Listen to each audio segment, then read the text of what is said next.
Kio presenta.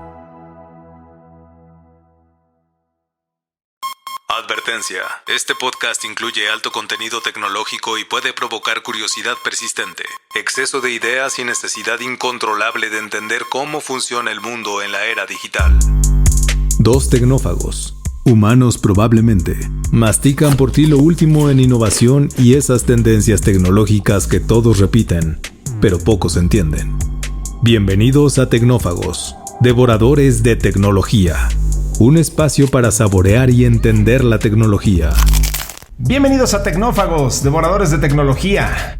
Hoy hablaremos de desde el origen, porque vamos a hablar de la evolución. Vamos a tener un programa lleno de vida en esta ocasión, así que hablaremos desde el origen y nos vamos a poner muy evolutivos. Vamos a hablar de Eden, que es un sistema de inteligencia artificial que aprende de 1 millón de especies para diseñar nuevos tratamientos, una cosa impresionante relacionada con la medicina. Vamos a hablar del futuro evolutivo, porque retaron a una inteligencia artificial a diseñar vida desde cero y pues es un espécimen que desafía a la biología.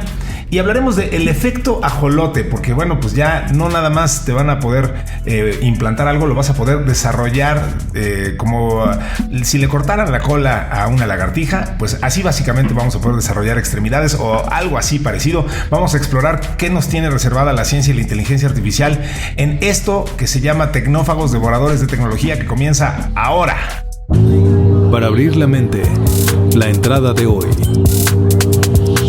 Bien, pues ya escucharon ahí el menú y pues estamos listos y preparados para abordar este episodio que, insisto, está lleno de vida, florece por todos lados y así es como llegamos los tecnófagos a esta emisión. De este lado está su amigo Ricardo Maza, de aquel otro lado está el experto en tecnologías, ustedes lo conocen muy bien, él es mi querido amigo Bernardo González. Bernie, ¿cómo estás? Muy bien, muy contento en otro episodio más aquí en Tecnófagos. Este está muy nutrido de temas de biología y de medicina que siempre aportan al bienestar humano, así es de que está muy interesante. Y pues si no dispones otra cosa, vamos con la primera nota que se ve súper interesante. Bien, Bernie, hablemos de este proyecto Eden. Entender las repercusiones de las alteraciones genéticas y su evolución. Porque bueno, esto es clave para el desarrollo de los tratamientos y de la medicina y es un paso que ya dio una alianza bien interesante porque son los gigantes informáticos NVIDIA y Microsoft y la compañía de inteligencia artificial Basecamp Research. Además de unos investigadores del laboratorio del laboratorio de español César de la Fuente en la Universidad de Pensilvania.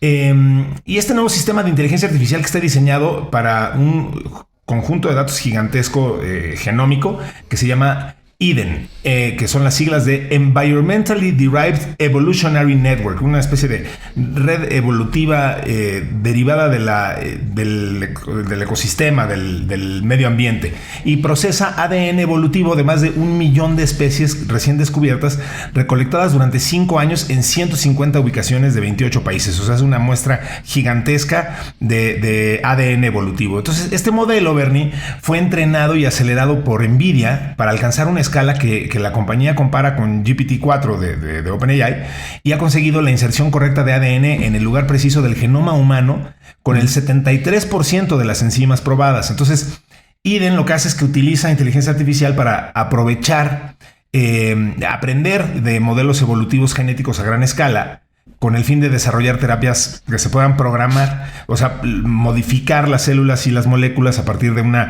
esta biblioteca genética de la vida para curar o prevenir una enfermedad. Entonces, pues este trabajo de verdad mejora los enfoques basados en la técnica de edición genómica de la que ya hemos platicado, que es el famoso CRISPR, que pues es un editor de texto para el genoma, porque CRISPR, según ellos mismos, dicen, bueno, pues es muy potente para ediciones pequeñas y precisas, pero la biología clínica pues necesita algo distinto, como añadir funciones completas, o sea, insertar genes o grupos de tamaño significativo, explicó el doctor César de la Fuente, y hacerlo en lugares definidos del genoma con alta fiabilidad. Entonces, creemos que estamos al inicio de una expansión importante de lo que es posible para los pacientes, por ejemplo, con cáncer, enfermedades genéticas, utilizar inteligencia artificial para diseñar terapias. En fin, o sea, bueno, John Finn, todo esto que acabo de decir lo dijo John Finn, el director científico de Basecamp Research. Y pues la tecnología ha empleado el modelo para generar linfocitos CAR-T, o sea, células inmunitarias, con una eficacia del 90% contra células tumorales en ensayos in vitro.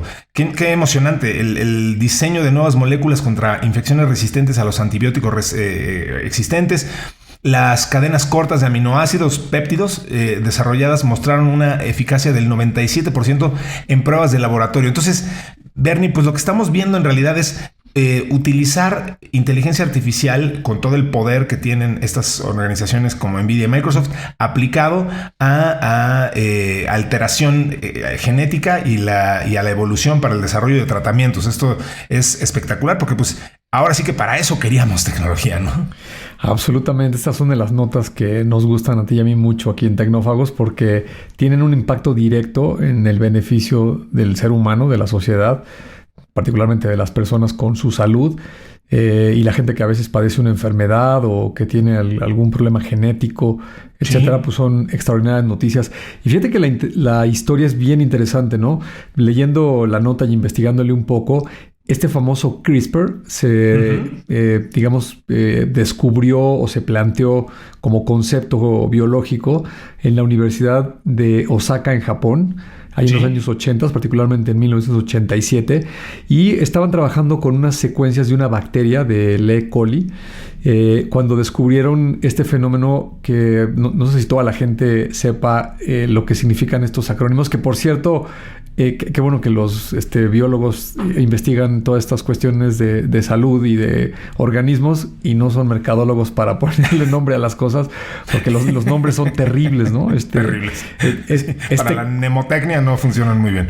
Este CRISPR, que por cierto, yo me enteré de esta historia leyendo el libro de Codebreaker, este libro de Walter Isaacson. Exacto. Que es este extraordinario biógrafo que en 2021, me parece que por ahí lo publicó, con referencia a Jennifer Doudna y Emmanuel Carpentier, que son las que se llevaron el Premio Nobel de Química en 2020, precisamente por la aplicación de toda esta edición genética, que mucho de su trabajo está basado en CRISPR. Y por ahí en alguno de los capítulos mencionaban a un español de la Universidad de Alicante que se llama Francisco Mojica. Y tú te acordarás que en plena pandemia allá en Kio, cuando trabajábamos, tú estabas en marketing y yo en Capital Humano, sí. Teníamos un programa semanal donde le llevábamos a los empleados información y hacíamos entrevistas. Y traté de entrevistar a este señor, pero pues evidentemente estaba en la cúspide de su carrera y no tenía tiempo, pero tuve la oportunidad de intercambiar allá algunos correos con él y es muy relevante porque él fue el que le puso el nombre, ¿no? Este CRISPR es un acrónimo. En inglés significa Cluster Regularly Interspace Short Palindromic Repeats, ¿no? O sea, es una secuencia interespaciada de repeticiones palindrómicas, ¿no? Todo lo que acabo de decir. Que se leen igual de izquierda a derecha que de derecha a izquierda, básicamente. Correcto. O sea, eso es lo palindrómico del asunto, pues. Exacto. Un palíndrome es una secuencia de letras no estoy seguro si también funciona con los números, pero al menos con los enunciados sí. Si lo lees de izquierda a derecha o derecha a izquierda, se lee exactamente igual, ¿no? A lo mejor aquí en México la gente recuerda la primaria que te ponían el enunciado de Anita Lava Latina, ¿no? Sí. Es el palíndromo por excelencia. Exacto. Sí, entonces, correcto. Este descubrimiento de que así están conformadas las cadenas del genoma, del ADN de los organismos, al menos en este planeta, pues es muy importante porque cuando encuentras esta secuenciación es donde pueden los biólogos, los médicos, identificar ciertas funciones que tienen los genes para un órgano del cuerpo de un animal, cuerpo humano, etcétera, ¿no? Y por eso es que pueden hacer esta edición genética, ¿no? Entonces, fíjate, esto se descubre en los años 80 y después es hasta 2020 cuando se reconoce el trabajo de estas dos mujeres que trabajaban con bioquímica y el trabajo se publicó en 2012 en una revista de ciencia que también tiene un nombre espectacular. Mira, nada más por hacer el punto de ponerle nombre a las cosas, lo voy a leer tal cual lo publicaron en la revista de ciencia.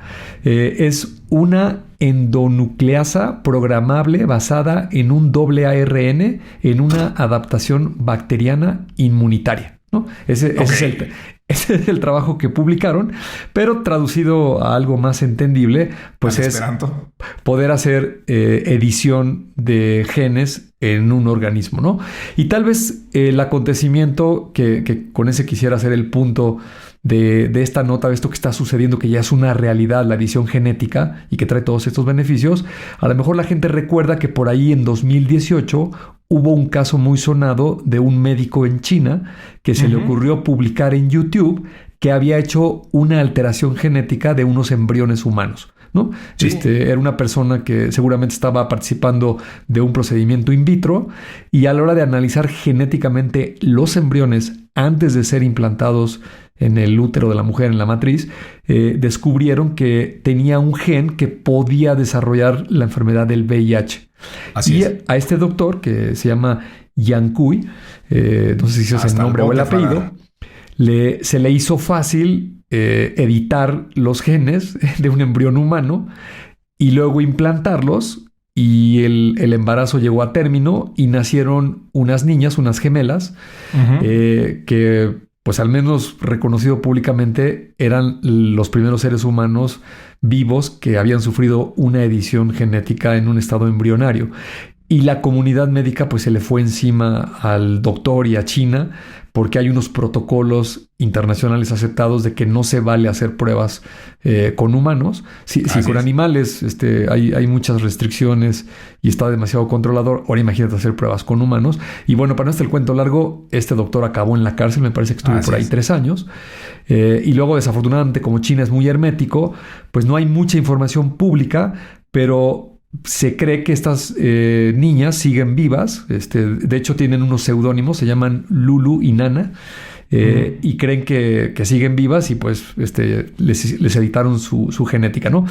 Yo sé que va a haber mucha controversia con esta nota. Habrá gente que lo tome literal y diga que esto no debería de pasar, es terrible y se debería de controlar, etcétera. Pero también hay otro aspecto que yo luego me quedo pensando, no sé si tú lo compartas. Pues no sé, seguramente cuando Louis Pasteur descubrió las vacunas y se agarró a unos incautos y los vacunó, pues a lo mejor también hubo un gran escándalo y que era un bárbaro y cómo se le ocurría hacer eso, porque todavía más fuerte, ¿no? Te estaba inyectando el virus, si tú quieres inactivo o atenuado, pero te estaba inyectando el virus de la enfermedad que tú no tenías, con la idea de que iba a evitar que te diera la enfermedad porque iba a desarrollar tu sistema inmune para que reaccionara de una manera favorable, ¿no? Y creo que así es la historia de la humanidad, ¿no? Cuando alguien descubre algo, ahí está el caso más sonado de Galileo Galilei, que se tuvo que retractar de decir que la Tierra era redonda y giraba alrededor del Sol, y luego, años más adelante, pues la ciencia comprobó que ese señor tenía razón. Me parece a mí que todo esto que estamos viendo, que es el comienzo de la edición genética, la manipulación de genes, por supuesto que tiene sus riesgos, hay que seguir los protocolos, hay que tener muchos cuidados, pero seguramente unas décadas hacia adelante, las nuevas generaciones cuando volteen hacia atrás dirán, oye, estos cuates retrógradas, ¿cómo se les ocurría pensar que esto no iba a funcionar si ahora todos vivimos mucho mejor, libres de enfermedades, incluso se promete curar el cáncer, etcétera, ¿no? Creo que tiene muchos beneficios. Yo lo he dicho hasta el cansancio, lo he mencionado muchas veces aquí en Tecnófagos. Mi hijo Pablo tiene un mal genético, en este caso ubicado en el gen TV44A, que tiene que ver con la tubulina, y a él le provocó una enfermedad que se conoce como leucodistrofia hipomielinizante. Y la gran esperanza que tenemos su mamá y yo está puesta en la edición genética, ¿no? O sea, evidentemente, mientras más avanza esto, esperamos pronto a un punto en el que literalmente, como un archivo de Word, se podrá editar el mapa genético de Paulo y se podrá corregir ese problema que hoy no tiene una cura, ¿no? Entonces, pero ese es el futuro de toda la medicina y de pues, si mucho me apuras, de la humanidad misma, ¿no? Así de dramático. Entonces sí, creo que evidentemente, como bien dices, eso es algo que tiene que tener muchos guardrails, muchas barreras y tiene que estar muy regulado, pero hacia allá es a donde nos tenemos que dirigir, porque pues justo eso es lo que somos código genético, y la tecnología ya encontró la forma de empezar a editarnos, y pues lo tenemos que poder hacer, insisto, con mucho cuidado y responsabilidad, pero sí, hacia allá tenemos que dirigir las baterías. Vamos con lo que sigue, mi querido Bernie. Vamos, que es una nota que está muy relacionada con este tema. Es momento del plato fuerte. Lleguemos al fondo. Esto se llama futuros evolutivos y bueno, pues el señor Darwin estaría orgulloso de esto. Un equipo de la Universidad de Lund junto al MIT, al Massachusetts Institute of Technology, ha logrado que una inteligencia artificial diseñe vida digital desde cero y desarrolle un sistema visual funcional sin instrucciones previas. O sea, literalmente lo hicieron evolucionar desde cero, lo que a la naturaleza le hubiera tomado millones de años. Esto se hizo ya con inteligencia artificial. El estudio estuvo publicado en Science Advances y demuestra que la evolución artificial puede reproducir patrones biológicos reales dentro de un entorno completamente virtual.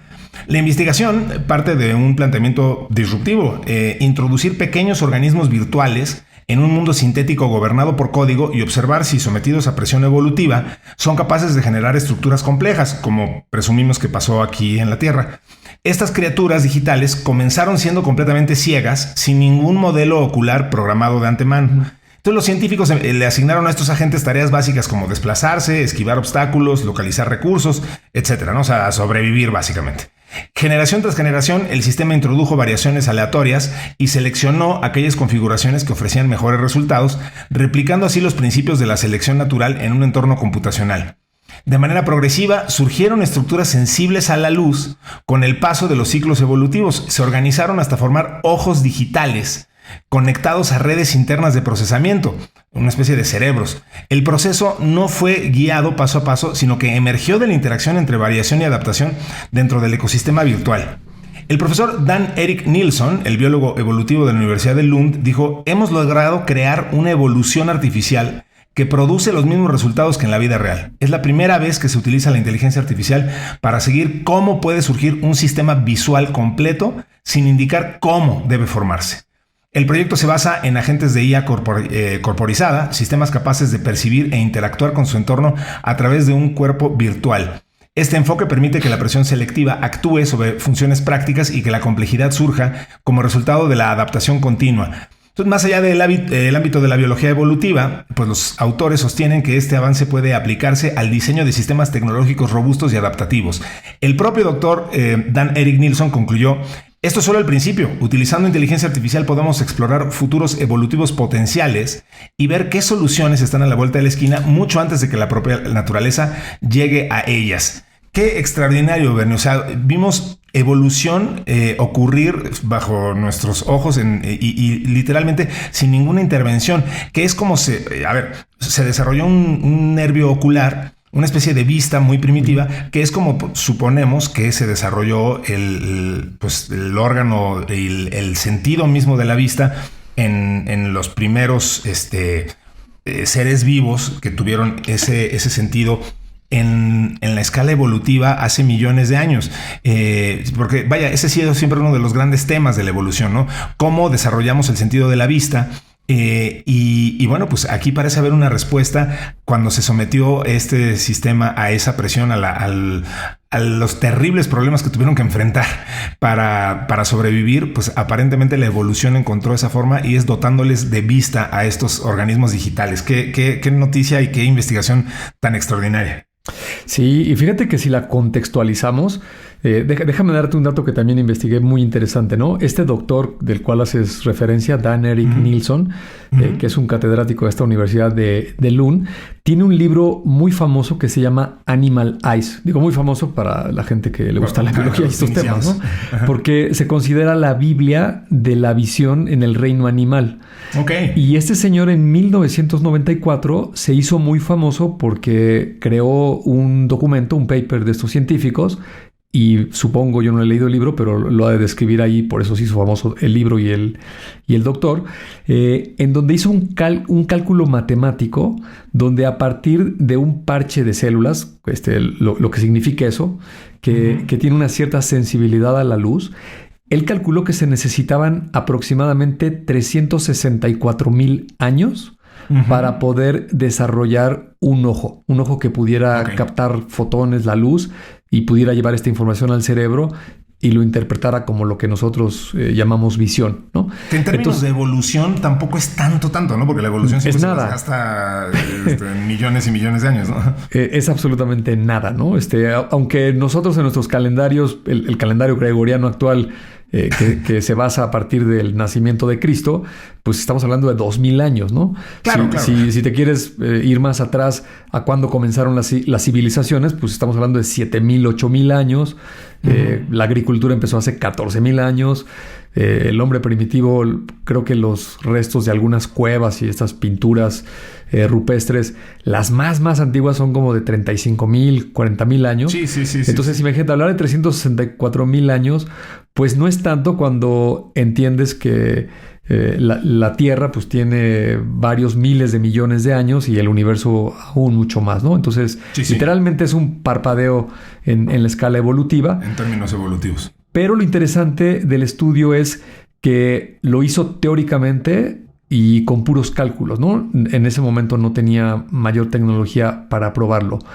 Hoy en día que tenemos inteligencia artificial, que tenemos computadoras, que es relativamente común tener modelos, y déjame hacer una analogía un poco burda, pues la gente que nos escucha, estoy seguro que conoce los simuladores de vuelo o más recientemente los simuladores de automóviles como la Fórmula 1 y son tremendamente exactos, precisos y similares a la realidad, ¿no? Un simulador de vuelo le metes todas las condiciones de la densidad del aire, las condiciones del clima, las especificaciones de las alas y toda la física, y se va a comportar casi idéntico que un avión que vuela en el espacio aéreo, ¿no?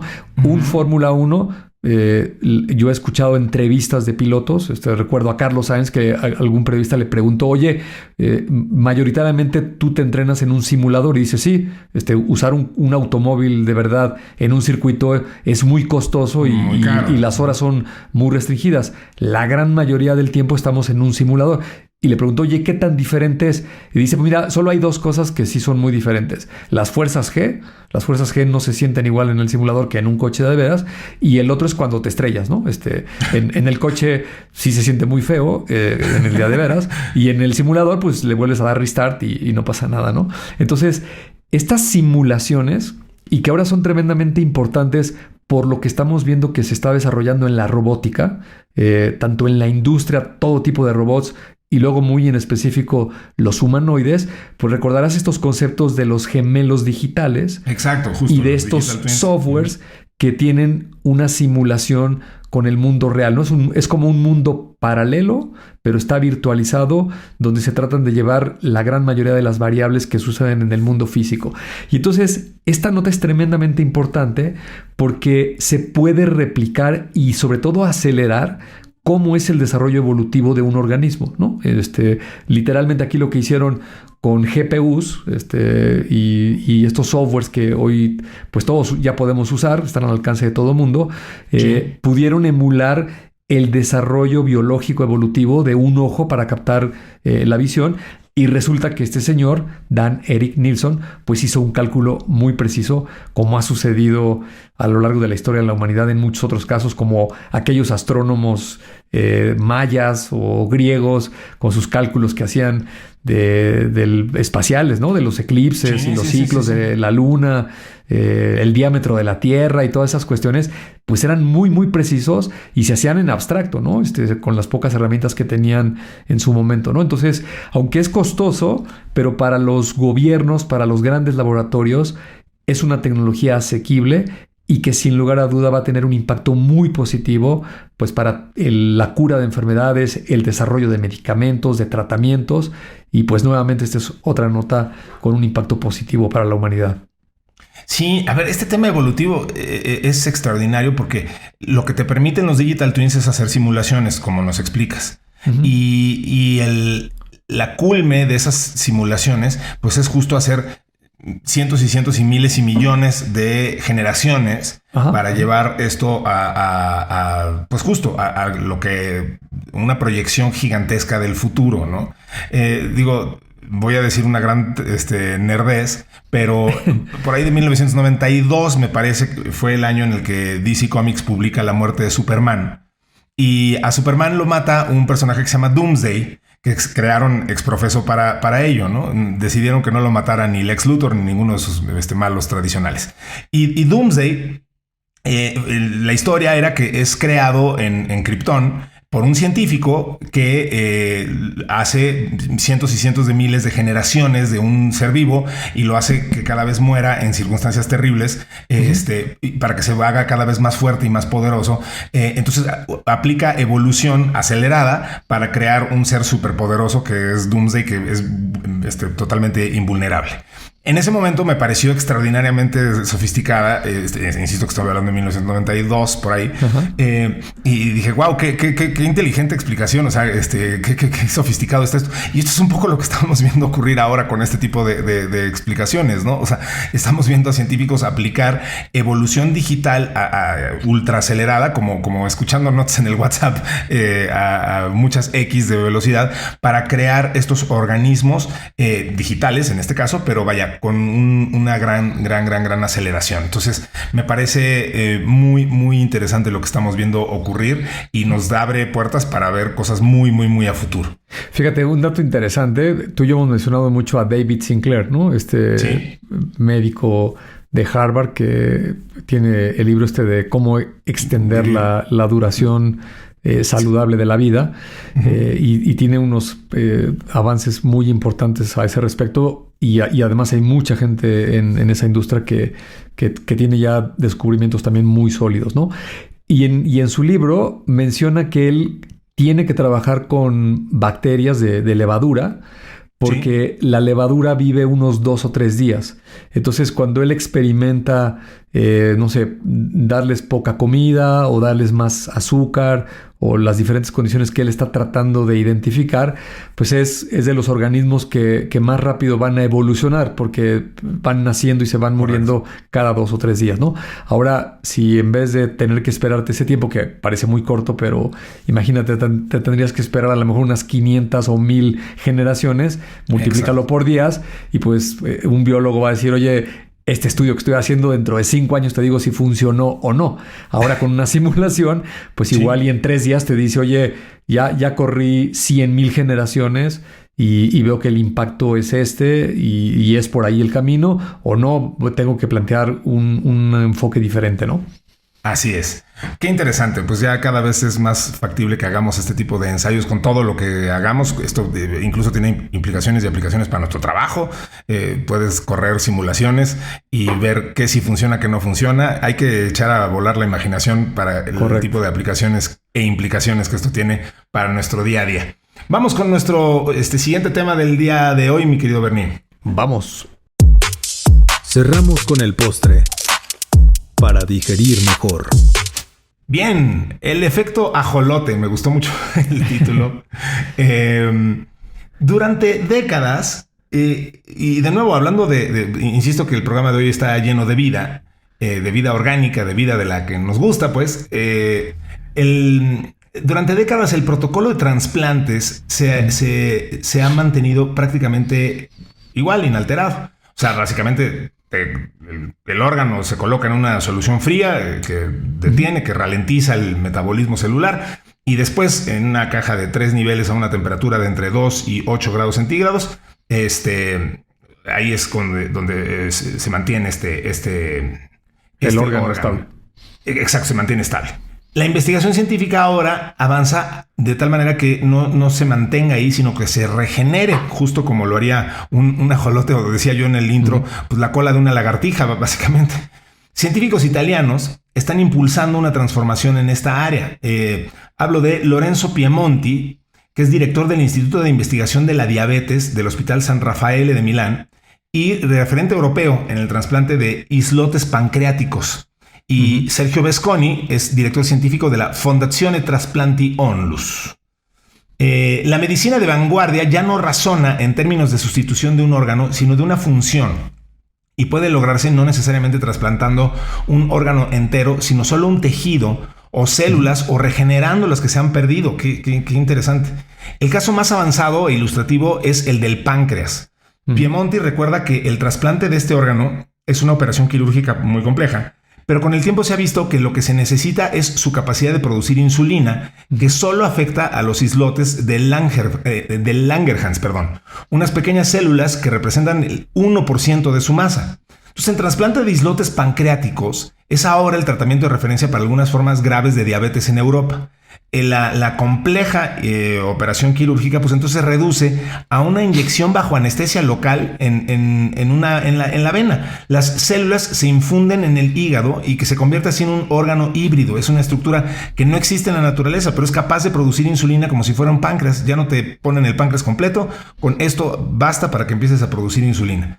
Este islote, como lo llaman. Entonces, ahora aparece la medicina regenerativa. Entonces Piemonti dice, podemos tomar una célula sanguínea o un fibroblasto de la piel, reprogramarlo, hacerlo volver a un estado embrionario y rediferenciarlo en lo que queramos. En las células que producen insulina ya estamos muy avanzados.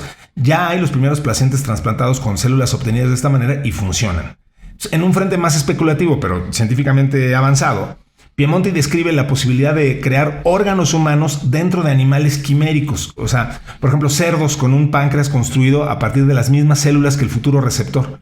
Usar al cerdo para cosechar un páncreas humano, ¿no?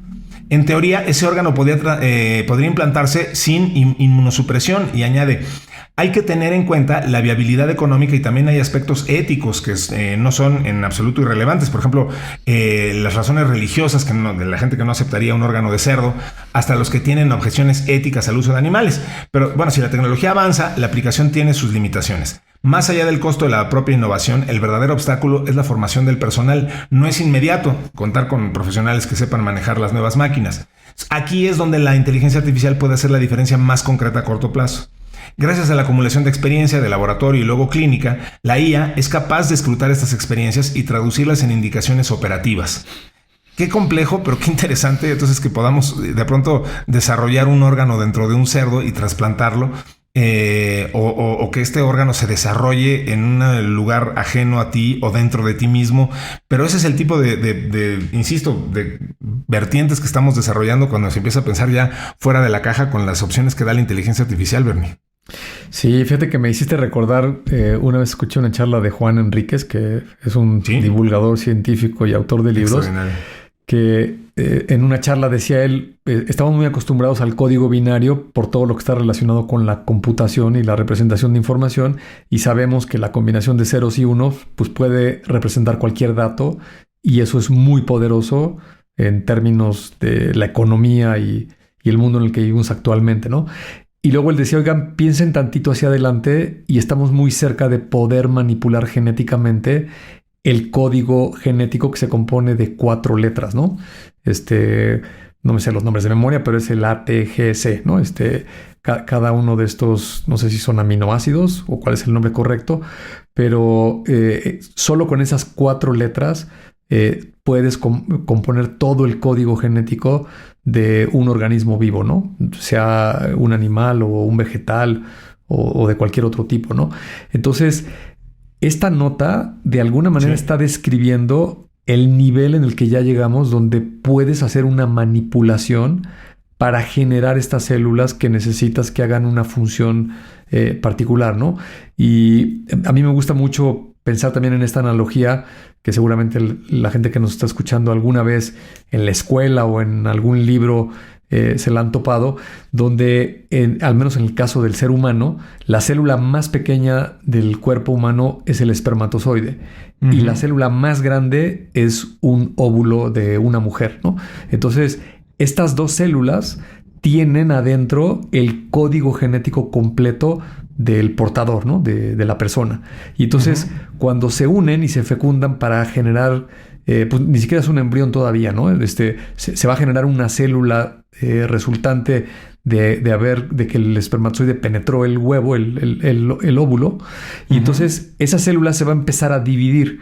Y al menos cuando lo ves en un microscopio, pues se ven como las figuras de las células que veíamos en los libros de la escuela, y todas parecen iguales, pero no. Adentro las células traen el código genético completo y unas células se van a empezar a diferenciar de otras.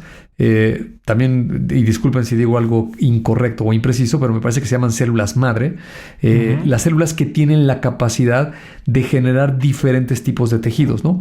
Hay células que van a generar tejidos de músculo que van a construir el corazón. Y esas células son muy particulares porque el músculo del corazón tiene unas características pues para latir todo el tiempo y estarse contrayendo y moviendo de una determinada manera, ¿no? Las células que van a conformar los huesos, pues es una estructura biológica completamente distinta de la de la piel, de la del páncreas, de la del hígado, del ojo, etcétera, etcétera, ¿no?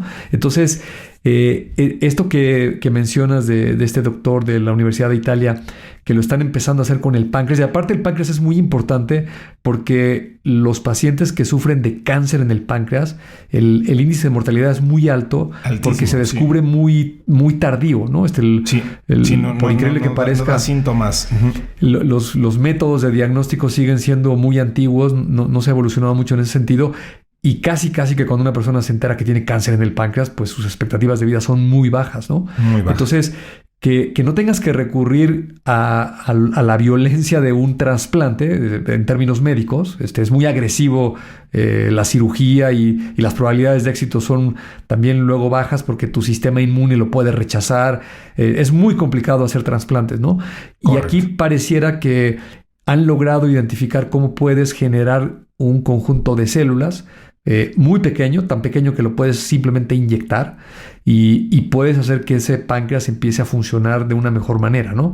Y también estuve investigando que así como está esta información del páncreas en esta nota, también se puede hacer lo mismo para poner parches de células en el corazón. Personas que tienen, imagínate a alguien que le dio un infarto y se murió una parte del tejido del corazón y entonces ese corazón ya late con menos potencia y esta persona pues tiene una vida mucho más degradada, etcétera. Le podrían inyectar estas células y ese corazón potencialmente se podría regenerar, ¿no? O células para la retina del ojo, ¿no? Una persona que tiene ceguera o que tiene una disminución visual, pues lo mismo. Imagínate que vayas al oftalmólogo y en una sesión como ir al dentista te inyecten células y al cabo de unos días o unas semanas, poco a poco tu ojo empieza a recuperar la visión. Parece que las posibilidades son infinitas, ¿no?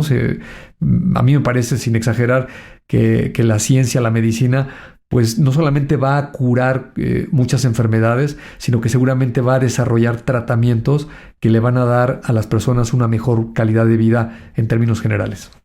Eso es lo que se busca, ¿no? O sea, al final creo que esa calidad de vida es la que estamos buscando y como dices, típicamente esto, la gente que se ha encontrado con este tipo de enfermedades, pues se ve confrontada con expectativas de vida muy reducidas, etcétera. Entonces, el poder tener una alternativa con la inteligencia artificial aplicada y que gracias a eso puedas tener una esperanza, es maravilloso, ¿no? O sea, eso es lo que nos llena de júbilo cuando vemos que la tecnología se está aplicando para este tipo de cosas. Entonces, pues qué maravilla. Y pues, Bernie, pues así vamos a concluir en una nota optimista, lo cual me da mucho gusto.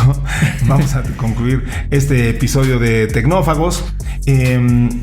Yo le quiero agradecer a Mario Terrés en la edición, a Nayantzin Romero en la redacción y a Diana Álvarez en la producción y en la vacación. Nuestra Chief Vacation Officer, un cordial saludo como siempre a Denita Álvarez. Pues nos escucharemos en un siguiente episodio de Tecnófagos. Yo le quiero pedir a la gente que siga contribuyendo, por favor, que nos sigan escuchando. Bernie, seguimos en primer lugar en los rankings de al menos de Spotify. Esa es una extraordinaria noticia. Sí, y fíjate que hemos recibido comentarios ahí en el grupo de Telegram que parece que a la gente le agrada que ahora tengamos 2 episodios a la semana en vez de 1. Los estamos tratando de hacer un poco más compactos, meterle un poco más de dinamismo a las notas y como siempre que sean del interés de todos ustedes. Entonces no dejen de recomendarnos con sus amigos, su familia, con el vecino, con quien se encuentren. Denle ahí a las campanitas y a todos los recordatorios en Spotify, en YouTube o en cualquier plataforma donde nos estén escuchando o viendo. Pues eso fue todo por este episodio del día de hoy y nos escucharemos entonces más adelante en la semana en esto que es Tecnófagos, devoradores de tecnología. Hasta entonces. Los efectos de este episodio pueden incluir más curiosidad, más ideas y una ligera dificultad para volver a ver la tecnología como antes. Esto fue Tecnófagos, devoradores de tecnología. Hasta el siguiente episodio.